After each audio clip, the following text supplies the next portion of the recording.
मैं इसके बाद आप लोगों के सामने मंच पे अशोक सर बता दिए जो चांद सर आ रहे हैं। हम लोग इसको अपने समाज में चांद सर के नाम से जानते हैं, लेकिन आप लोग जब फॉरबिसगंज जाइएगा और वहाँ पे बोलिएगा जो चांद सर को जानते हैं, तो वहाँ पे चांद सर नहीं, वहाँ पे सभी सर के नाम से फेमस है।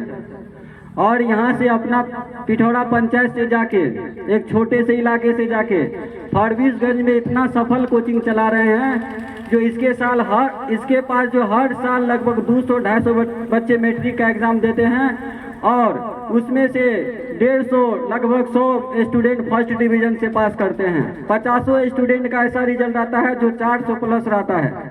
तो मैं सर के इस काम से बहुत प्रेरित रहता हूं और सर से भी सीखता हूं। सर तो है ही, मेरा ही बड़े भाई भी है, मैं इसको बड़ा भाई मानता हूं और अपना गुरु भी मानता हूं और इससे प्रेरणा लेने का काम करता हूं। क्योंकि आप लोगों को पता है तो कोई भी चीज करने से पहले अपने से जो बड़े हैं, जो अपने से ज्यादा ज्ञानी है, उसके सामने सर झुका के खड़ा होना चाहिए और उससे पूछना चाहिए सर या भैया या चाचा या अंकल जो हम इस काम को कर रहे हैं किस तरीका से करें और आगे कैसे बढ़े। तो हम हमेशा से ही कुछ अपने अभी भी हम कोचिंग चलाते हैं, एक शिक्षक का काम करते हैं, लेकिन हम अपने आप को कभी बड़ा शिक्षक नहीं मानते हैं। हम अपने आप को सोचते हैं जो हम बहुत कम है, मतलब जितना हो सकता है हम करते हैं, मतलब जितना करने का कोशिश करते हैं। जहाँ पे लगता है हमको कुछ समझ में नहीं आ रहा है आगे क्या करना चाहिए, बच्चे को कैसे मोटिवेट करना चाहिए, बच्चे को कैसे जोड़ना चाहिए, तो हमारे सर लोग भी है जहाँ हम एजुकेशन प्राप्त किए थे, पूर्णिया हो या कहीं भी हो या अशोक सर हो, उसको हम तुरंत फोन करते हैं सर यहाँ पे हमको ये दिक्कत है, यहाँ से कैसे निकले। तो कभी भी आप लोग एक बात ध्यान में रखिएगा, कभी भी जीवन में अगर कोई भी मुसीबत हो, कोई कहीं भी कोई अड़चन आए, तो अपने से जो बड़े हैं, अपने से जो ज्यादा ज्ञानी है, जिसको आप गुरु मानते हैं, जिसको आप मतलब अभिभावक मानते हैं, उससे एक बार जरूर मशवरा ले। कभी ईगो में मत आए, कभी ये मत सोचे जो हम बहुत बड़े हो गए हैं। देखिए कामयाबी उसको कभी नहीं मिलता है जो एक अकड़ के चलता है। अगर जिस दिन आपको लग जाएगा जो हम बहुत बड़े शिक्षक या बहुत बड़े बिजनेसमैन या बहुत बड़े एक्टर या बहुत बड़े नेता हो गए हैं, उस दिन से आपका कामयाबी मिलना कम हो जाएगा। इसलिए मैं आप लोगों से अनुरोध करता हूं, जीवन में कितना भी कामयाबी मिल जाए, कितना भी ऊंचे मुकाम पे पहुंच जाओ, कभी भी मत सोचना जो हम बहुत बड़े इंसान बन गए हैं, क्योंकि दुनिया में हम लोगों का हैसियत एक तिनका के बराबर भी नहीं है।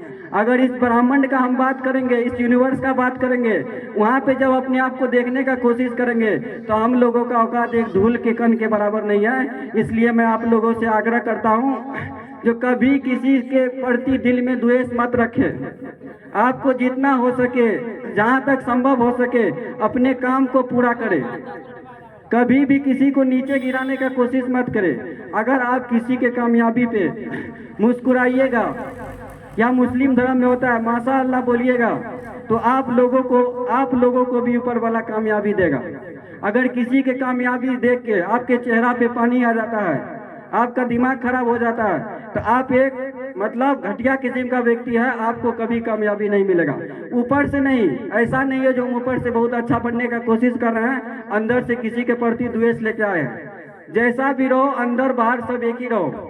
कुछ व्यक्ति होता है जो अच्छे बात बोल बोल के लोग के सामने अच्छा बनने का कोशिश करता है, लेकिन अंदर से बहुत खराब रहता है। लेकिन सामने वाले को समझ में आ जाता है जो व्यक्ति जो बात कर रहा है 21 टाइप का, लेकिन बोलता नहीं है।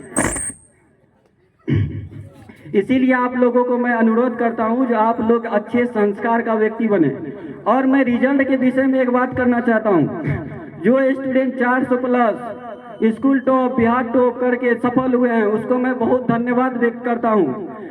और जो स्टूडेंट कम रिजल्ट लाए हैं, सेकेंड डिवीजन से पास है, मैं उससे कहना चाहता हूं जो ये आपका पहला सीढ़ी है। अशोक सर भी बोल रहे थे आपका पहला सीढ़ी है, पहला कभी भी पलट सकता है। मैं आप लोगों को बता देता हूं, मैं 8 क्लास तक जो क्लास का तेज स्टूडेंट था उसके पास बैठ के उसका देख के लिखने का कोशिश करते थे। तो कभी कभी हमको मतलब उल्टा सीधा बोल देता था, नहीं आता है तो क्यों आता है पढ़ने, तो हमको बहुत बुरा लगता था। लेकिन हमको एहसास हुआ जब ये लिख सकता है, ये पढ़ सकता है, तो हम क्यों नहीं कर सकते हैं। तो 2014 में हम ठान लिए जो हमको हर हाल में पढ़ना है, दृढ़ विश्वास होना चाहिए। ऐसा नहीं जो आज रात में विश्वास किया सुबह में कैंसिल। दृढ़ विश्वास जो है हमेशा के लिए होना चाहिए। कुछ लोग होता है जो कुछ मोटिवेट वीडियो देखे, अभी आपको आप लोगों को अच्छे अच्छे बात सुनने के लिए मिल रहा है, तो उससे आप लोग क्या कीजिएगा, पढ़ने का मन करेगा। 2 दिन के लिए मन नहीं होना चाहिए, मन हमेशा के लिए होना चाहिए। कभी भी लगे जो हमको नहीं पढ़ना है, पढ़ने का मन नहीं है, तो शांत होकर बैठो और सोचो जो हम पढ़ने के अलावा कामयाबी कैसे प्राप्त कर सकते हैं। अगर बहुत पैसा है तो बिजनेस करो, अगर बहुत बड़ा बाप का बेटा है तो बड़ा कंपनी में बैठेगा। लेकिन हम लोगों के पास ऐसा कुछ नहीं है। हम लोगों के पास एक ही रास्ता है। हम भी जब बढ़िया से सोचे, जो एक ही रास्ता है, गरीबी से निकलने का एक ही रास्ता है, एक ही चाबी है, वो है शिक्षा।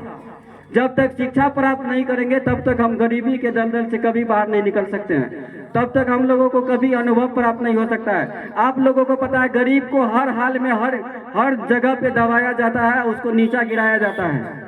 जो व्यक्ति बड़े पोस्ट पे बैठे हैं वो हमेशा कोशिश करते हैं जो हम आगे ही रहें। इसलिए मैं आप लोगों को अंत में कहना चाहता हूं कि किसी भी हाल में कभी भी जो स्टूडेंट सेकेंड हो, फर्स्ट हो, थर्ड में हो, अगर आपको इंटर में जाने का मौका मिल गया या फेल भी हो गया है तो दोबारा कोशिश करें, कभी हिम्मत मत हारे। क्योंकि जो स्टूडेंट मेरे साथ में 480 नंबर लाया था, किसी का बुराई नहीं करना चाहिए, 480 नंबर लाया था, मैट्रिक में मेरा 305 मार्क मात्र है। तू मेरा बहुत मजाक उड़ाया था जो तुम्हारा 305 है, तो मायूस भी हुए थे, लेकिन फिर ठान लिए जो तुमको एक दिन हराएंगे। दिल में दृढ़ विश्वास रखे। उसके बाद इंटर में गए, इंटर में आया उसका 215, मेरा आया 364। उसके बाद अभी हम कोचिंग संचालक है, कोचिंग चला रहे, एक शिक्षक है, लेकिन अभी वो कहीं पे मजदूरी कर रहा है। इसीलिए कभी ज्यादा अंक आने पे घमंड मत करे और कम अंक आने पे निराश मत रहे, क्योंकि आपको मेहनत से सफलता मिलेगा, न कि नंबर से। एक कागज का टुकड़ा आपका भविष्य तय नहीं कर सकता है। क्या पता आपका कॉपी कोई चेक कर रहा हो, आप जो सवाल जानते हो नहीं आया, तो ऐसा नहीं जो आपका भविष्य खराब हो गया। आप लोग नंबर से कभी जज मत करें जो हम कितना तेज है, क्योंकि जमीन बाद में होता है, केवला में नहीं होता है। आपके घर में बहुत सारा केवला रखा हुआ है, बाद में 1 कट्टा जमीनें न है। तो आपके घर में बहुत सारा डिग्री रखा हुआ है, नॉलेज तो चाहिए न है, तो डिग्री का क्या कीजिएगा, झाल मुड़ी खाइएगा। इसलिए इम्पोर्टेंट डिग्री है कि नॉलेज। आगे बढ़ने के लिए अपना नॉलेज पे विश्वास रखो। कभी कभी अगर हम नीचे गिर गए, वहीं से वापस मत आ जाओ, उठ के संभल के आगे बढ़ो। इसीलिए मैं आप लोगों को तो रोज मोटिवेट करते रहता हूं। मैं अपनी बात को समाप्त करता हूं और चांद सर को और शफी अहमद सर को यहाँ पे बुलाना चाहता हूं। आप लोग इसके लिए ताली बजाइए और इसका स्वागत कीजिए।